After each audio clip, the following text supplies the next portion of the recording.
பிஸ்மில்லாஹிர் ரஹ்மானிர் ரஹீம். கண்ணியமிக்க சகோதர சகோதரிகளே, அல்லாஹ்வின் நல்லடியார்களே, அஸ்ஸலாமு அலைக்கும் வரஹ்மத்துல்லாஹி வபரகாத்துஹு. அல்ஹம்துலில்லாஹ். அல்லாஹும்ம ஸல்லி அலா முஹம்மதின் வஅலா ஆலி முஹம்மதின் வபாரிக் வஸல்லிம். நிறைய பேர் பார்த்திங்கன்னா கவலையில் இருக்கிறோம், கஷ்டத்தில் இருக்கிறோம், சொல்ல முடியாத துன்பத்தில் இருக்கிறோம். சகோதரி, அதுக்காக துவா செய்யுங்க, அதுக்காக அமல் சொல்லுங்கன்னு கேட்குறீங்க. அல்லாஹ் உங்களுடைய கஷ்டம் அனைத்தையும் போக்குவானாக. ஆமீன் ரப்பல் ஆலமீன். அல்லாஹ்வே பார்த்திங்கன்னா குர்ஆன்லேயும் சரி, இன்னும் நமக்கு தொழுகையின் மூலமாகவும் திக்ரின் மூலமாகவும் துவாவின் மூலமாகவும் கவலைகளுக்கு அல்லாஹ் தீர்வு கொடுத்துருக்கான். பல தீர்வுகள் இருக்குது. ஒரு தொழுகை உண்மையானதாக இருந்தால் அந்த உண்மையான தொழுகை நமக்கு ஒரு அமைதியை கண்டிப்பாக கொடுக்கணும். அப்போ என்ன அர்த்தம்னா, நாம் உண்மையாக தொழுகிறது இல்லை, அதனால தான் நமக்கு சில நேரத்தில் கஷ்டத்தோடு தொழுதாலும் நமக்கு ஒரு ஆறுதல் கிடைக்காம இருக்குது. நம்ம தொழுகையை நம்ம சரி செய்து கொள்ளணும். அதே மாதிரி குர்ஆன் ஓதுறது நிச்சயமாக நம்ம மனசை அமைதிப்படுத்தி மூளையை அமைதிப்படுத்தி நம்ம வாழ்க்கையில் இருக்கக்கூடிய கவலைகளை குறைத்து கொடுக்கும். அதையும் வளமையாக ஓதிவாங்க. அதோடு சேர்ந்து அல்லாஹ்வை திக்ர் செய்துவாங்க. காலையும் மாலையும் அவனை நினைத்து கொண்டிருப்பதும், அவனை நினைத்து எந்த வார்த்தை சொன்னாலும் சுபஹான் அல்லாஹ், அல்ஹம்துலில்லாஹ், அல்லாஹ் அக்பர் போன்ற எந்த வார்த்தை வேணால் சொல்லுங்கள், அது உங்களுக்கு அமைதியை கொடுக்கும். இறுதியாக இந்த துவா ஓதிக்கோங்க. இது கவலையை போக்கக்கூடிய ஒரு சஹீஹான துவா.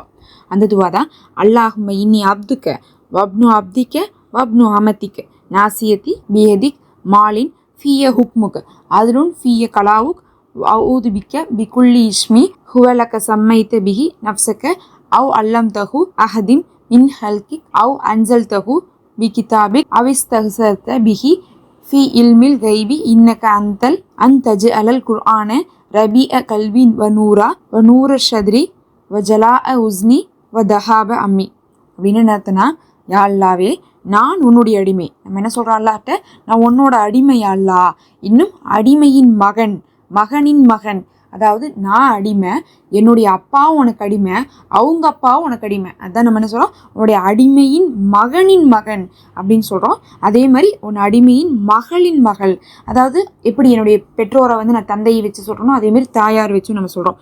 சொல்லிட்டு என் நெற்றுமுடி உன் கைவசமே இருக்கிறது, அதாவது நான் உன் கண்ட்ரோலில் தான் இருக்கேன் அப்படிங்கிறோம். என்னுடைய நெற்றிமுடி உன் கைவசமே இருக்குது, இன்னும் என் மீது உன் தீர்ப்பு செல்லுபடியாகி கொண்டிருக்குது. அப்படின்னா என் விஷயத்தில் நீ நாடுறது தான் நடந்துட்டுருக்குன்னு அர்த்தம். என் மீது உன் தீர்ப்பு செல்லுபடியாகி கொண்டிருக்கிறது, இன்னும் என் விஷயத்தில் நீ நாடியது தான் நடக்கும், அதுதான் விதி, அதுதான் நீதியானது அப்படிங்கிறோம். அப்போ அல்லாஹ் நாடுறது மட்டும்தான் நமக்கு கரெக்டானது அப்படின்னு சொல்கிறோம். ஒரு சோதனை நமக்கு வந்திருந்தாலும் நீ நாடினது தானே, அப்போ அது கரெக்டு தான். ஒரு நல்லது நமக்கு வந்திருந்தாலும் அது நீ நாடினது தானே, அது நமக்கு கரெக்டு தான் சொல்லிட்டு நம்ம ரெண்டையுமே சொல்கிறோம். சொல்லிட்டு உனக்கு தகுதியான ஒவ்வொரு பெயரின் பொருட்டாலும் அப்பெயரை நீ சூடிக்கொண்டேயோ அல்லது புத்தகத்தில் உள்ளதோ அல்லது உன் அடியாருக்கு நீ கற்றுக் கொடுத்தியோ இல்லை மறைவான கல்வியில் உள்ளதோ மறைந்திருந்ததோ இல்லை வெளிப்படையானதோ அவற்றை கொண்டு உன்னிடம் நான் கேட்கிறேன்.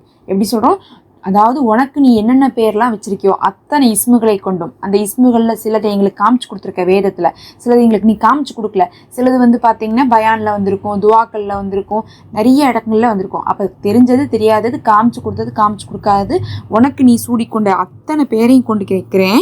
என்ன கேட்குறோம், குர்ஆனை எனது உள்ளத்திற்கு வசந்தமாக்கு, இதயத்துக்கு பிரகாசமாக்கு, கவலையை அகற்றக்கூடியதாகவும் துக்கத்தை நீக்கக்கூடியதாகவும் ஆக்கு அப்படிங்கிறோம்.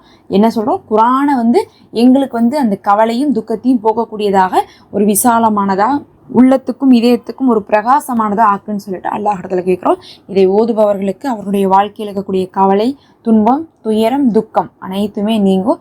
நிச்சயமாக கவலையோடு இருக்கிறவங்க இதை ஒரு 3 முறை ஓதி பாருங்க, உங்களுடைய கவலைகள் அனைத்தும் நீங்க போகுது. ஆமீன் ரப்பல் ஆலமீன்.